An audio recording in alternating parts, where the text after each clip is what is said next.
let's see how to fit this basket for ladies cycle. For this purpose, we have to use this provided nuts and bolts along with the washer. Make sure it goes correctly. So tighten this. Use this washer.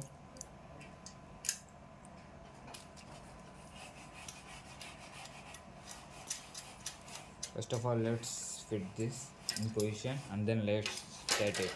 So then we have to fit this part from the bottom. So then we have to use this nut along the washer. So from this top it should goes. We should tighten it with a screwdriver.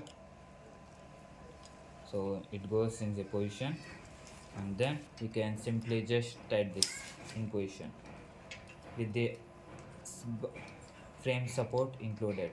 So here you can see it has been fitted to this one. So make sure to fully tighten it to avoid any damages. So here we have fitted the bottom, and with the screwdriver you can fully tighten this thing like this. So once you have fully fitted this, then the basket is ready.